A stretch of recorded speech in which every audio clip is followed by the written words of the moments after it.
امریکہ نے United nations میں اچانک یو ٹرن لے لیا اور سب کو حیران کرتے ہوئے یوکرین سے متعلق اہم ریزولوشن پر رشیا سے جا ملا۔ امریکہ کا یوکرین سے ایک خاص تعلق تھا، جس وجہ سے رشیا کے خلاف جنگ میں امریکہ یوکرین کی مالی مدد بھی کر رہا تھا۔ یوکرین کو امریکہ کی ہر طرح کی حمایت حاصل تھی، لیکن اب اچانک ہی سب کچھ تبدیل ہو گیا۔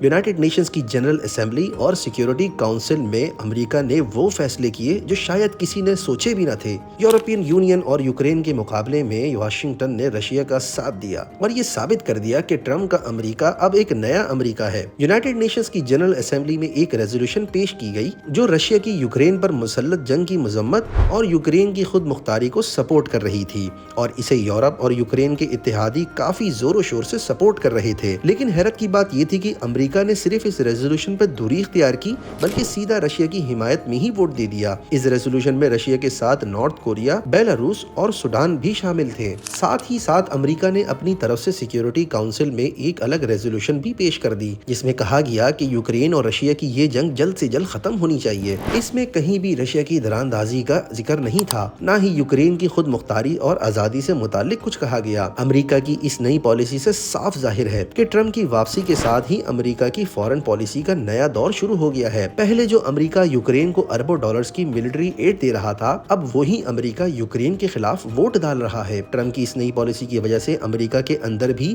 اور یورپین یونین میں بھی کافی پریشانی پائی جا رہی ہے۔ کچھ ماہر کا کہنا ہے کہ ٹرمپ صرف اپنی بارگیننگ پاور بڑھانے کی کوشش کر رہا ہے، لیکن کچھ تجزیہ نگار یہ بھی سمجھتے ہیں کہ اس سے امریکہ اور یورپ کے درمیان ایک نئی رفت کا آغاز ہوگا۔ ٹرمپ رشیا اور چائنا سے اپنی ٹرمز پر نیگوشیشن کرنا چاہتا ہے، اور اس وجہ سے اس کا فوکس الائنسز سے زیادہ اپنی پاور پولیٹکس پر ہے۔ ایسے میں یوکرین کا سب سے بڑا کنسرن یہ ہے کہ امریکہ کی یہ نئی پالیسی اسے کافی کمزور کر دے گی۔ یوکرین کے صدر پہلے بھی ٹرمپ کی تنقید کا شکار رہ چکے ہیں، اور اب انہیں امریکہ سے مزید سپورٹ ملنا بھی مشکل لگ رہی ہے۔ اب اس وقت سب سے زیادہ سوچنے کی بات یہ ہے کہ اگر امریکہ نے یوکرین کے خلاف اپنی پوزیشن مزید مضبوط کر لی تو یورپ اور نیٹو اس پر کیا ری ایکشن دیں گے؟ کیا یہ ایک نئے جیو پولیٹیکل شفٹ کا آغاز ہے، یا صرف ٹرمپ کا ایک اور انپریڈکٹیبل موو؟ لیکن لگ ایسا ہی رہا ہے کہ آنے والے دن دنیا کی پالیٹکس کو مزید بدلیں گے، اور اس کا اثر پاکستان پر بھی ضرور پڑے گا۔